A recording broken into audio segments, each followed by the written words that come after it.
Okay, so on a dry erase board or scrap paper, go ahead and try this problem on your own. You want to evaluate the sine of 225 degrees plus the sine of 105 degrees and check your answer with the calculator. Then when you're ready to go over it together, go ahead and resume the video. So the identity that we're going to use is the sine of u plus the sine of v.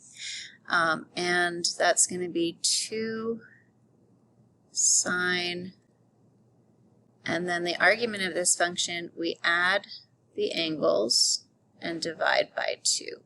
So 225 degrees plus 105 degrees, all divided by 2.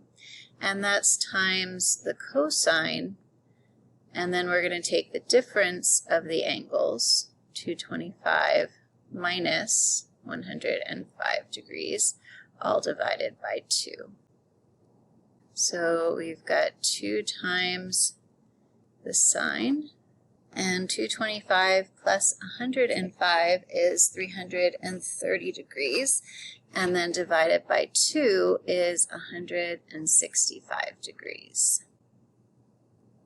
And that's times the cosine. And then 225 minus 105 is 120, divided by 2 is 60 degrees. Okay, so now we've got 2 sine of 165 degrees, and the cosine of 60 degrees is the x-coordinate at 60 degrees, which is pi over 3 in radians, and that's 1/2.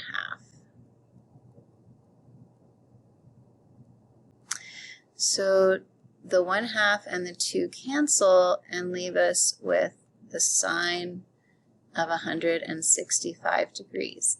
Now 165 degrees is not a special angle on the unit circle, but we can create a sum of it and use a sum identity that we learned about 2 weeks ago.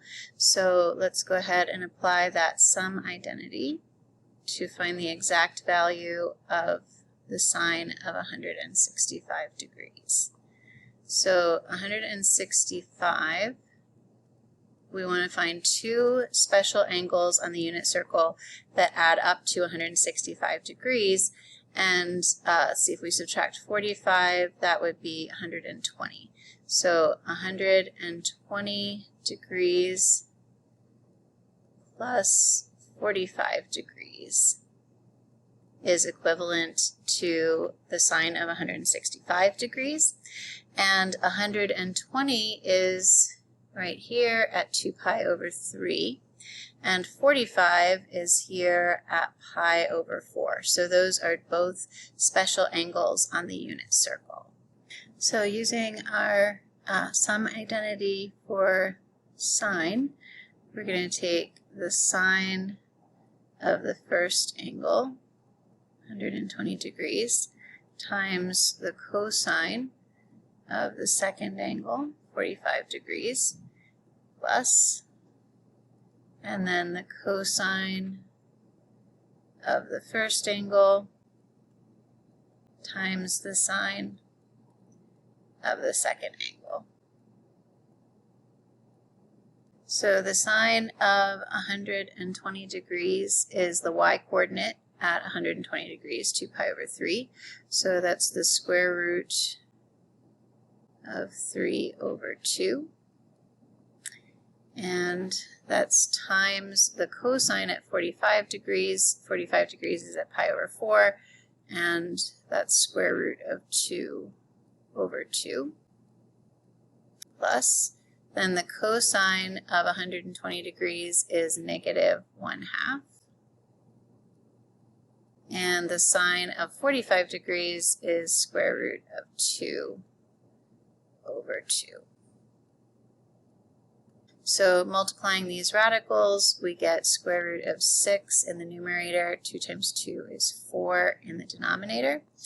Then plus a negative is minus, and 1 times root 2 is root 2 in the numerator. 2 times 2 is 4 in the denominator. So subtracting those fractions, we get a final answer of square root of 6 minus square root of 2, all divided by 4. And we can check that answer in our calculator by comparing the decimals for our answer, which is the square root of 6 minus the square root of 2, all divided by 4. We're going to compare that result with the original problem, which is in degrees. So we want to make sure we're in degree mode. And that's the sine of 225 degrees plus the sine of 105 degrees. And you can see we get the same decimals, so we know that our answer checks.